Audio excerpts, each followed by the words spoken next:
Hey guys, welcome back to day 5 of the challenge. We are doing our 30-day garden challenge, and today's day 5, so we're trucking right along.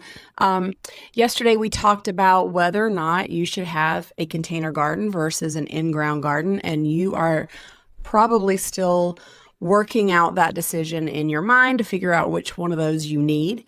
But today we're going to switch gears and talk about what size garden is going to work for you, because I find the biggest issue that newbie gardeners run into is starting out too big, too fast, and gardening gets out of hand quickly whenever you start with a larger garden than you can handle.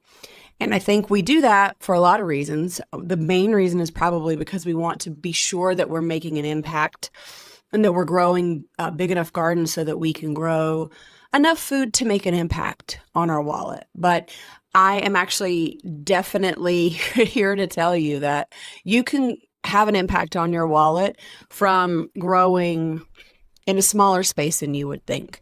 And so today I want to give you some guidance in that and some things to think about when you're deciding how big of a garden to grow. It is the number one reason that gardeners quit when they're new, is that they bite off more than they can chew. And so I'm going to help you size your first garden for success. Now let's get started with that. So what I would recommend for a first-time gardener is anywhere between 50 and 100 square feet. So this is for container versus in-ground garden. If you're starting with a green stalk, your considerations are going to be a little bit different because your green stalk is a vertical planter, and so those sort of calculations that comparison doesn't really hold true. But when you're talking about container versus in-ground garden, I suggest anywhere between 500 and 100 square feet. And so what that looks like in real life is 4x8, like 2 4x8 beds. One 4-foot by 8-foot raised bed will give you 32 square feet of growing space. So starting with 2 of those is a great idea for a beginner garden. And you really can make an impact on your food budget and your well-being and your feelings and just your health and outlook overall when you start with something that small. Generally, what I recommend for people starting with that small of a space is to grow something like a salad garden.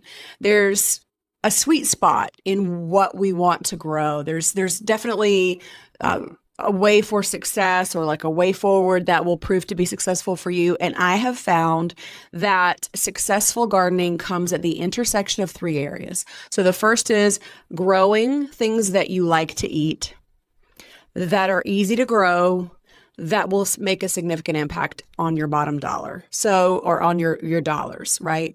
So in the middle there, where all those crops live that you like to eat, that are easy for you to grow, that you can save money on, that's what you're going to grow. And you're going to grow all of those. But I suggest you start slow, and we'll talk about how many of those to start with.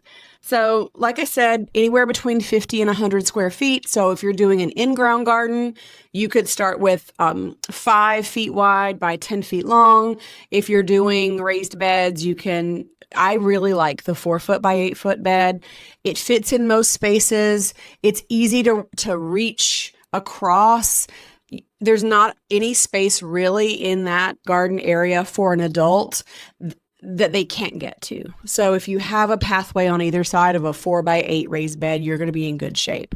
And so when you think about your garden space, if you're doing container gardens, just think of multiples of 4x8. So if you're a beginner, you're going to start with 2 of those. Once you graduate from those 2 and you can handle them, then you can add 2 more. And that's what I would consider to be an intermediate kind of part-time gardener. You're going from 100, you're starting around between 100 and 200 square feet. That puts you in that sort of part-time gardener status. You've got 4 raised beds, maybe you've got even 5 or 6 of those, and you're really starting to see an impact on your bottom line. You're starting to see an impact on your food budget, how you feel about your food, the freshness, the taste, the quality of it is in rhythm with nature more when you grow your own food. Just can't recommend it enough. So So you've got this idea, you're a part-time gardener, you're starting with 50 to 100 square feet. Once you've got those first two, that area or those two beds under your belt and you're comfortable with all of that, then you're going to graduate to being a part-time gardener if that's what you choose.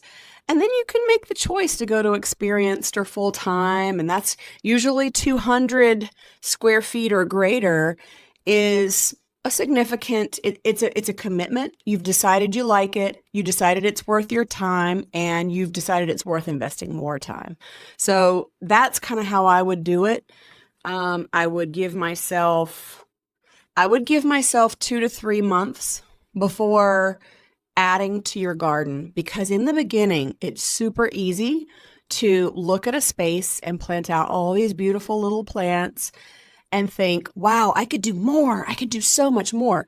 Give yourself end of May into June when things are big and they're growing suckers faster. That tomatoes are growing suckers faster than you can take them off.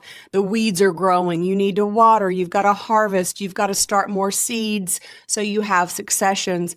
I want you to be successful, and in the beginning it seems easy because all the plants are little babies and they're cute and the bugs haven't started eating them all.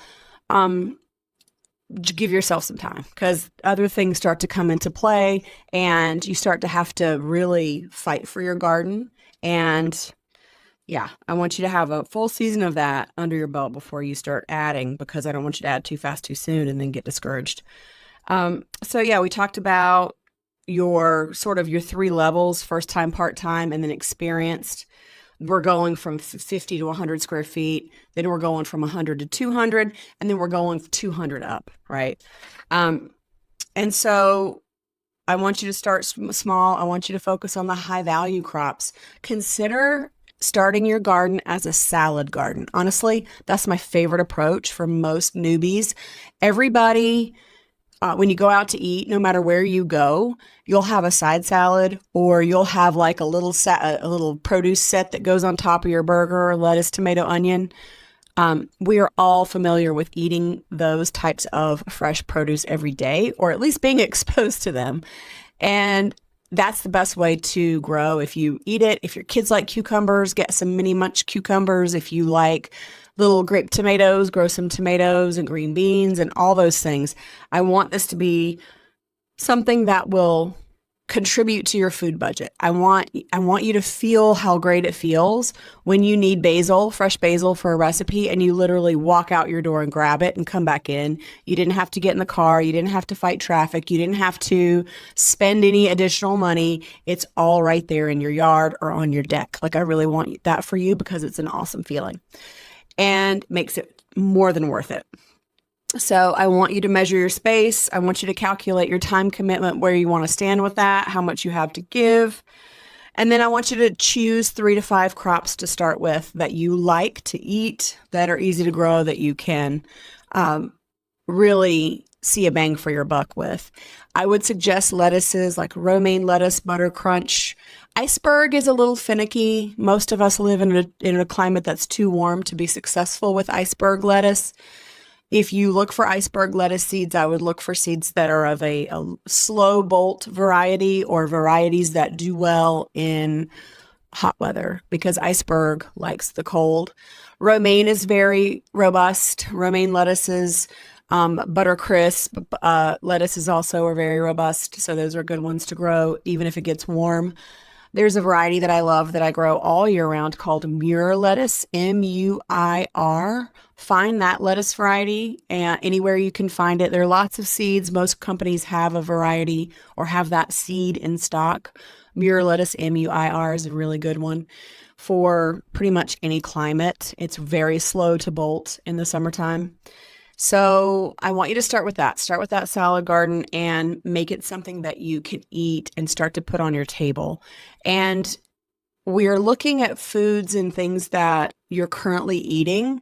But what you'll find is the more that you grow a garden, the more you'll start to just eat what's in the garden rather than growing the things that you eat. Like, you start to say, you know what, I'm not going to eat this if it's not coming out of my garden, because you'll start to taste the difference in how food tastes when it's fresh and picked for the right time. I like to say that my produce that I sell is picked for taste and not transport. And it's really true. And you're going to do the same with yours and you're going to love it. So, tomorrow, that's it for today. We've really covered that. If you have any questions, as always, put them in the comments below and I will get them and answer them to the best of my ability. Tomorrow, we're talking direct sow versus transplant because I talked to you today about, what's easy to grow. Well, you might not know that. Like you already know what you like to eat and you know what things cost, but you don't know what's easy to grow and what's not.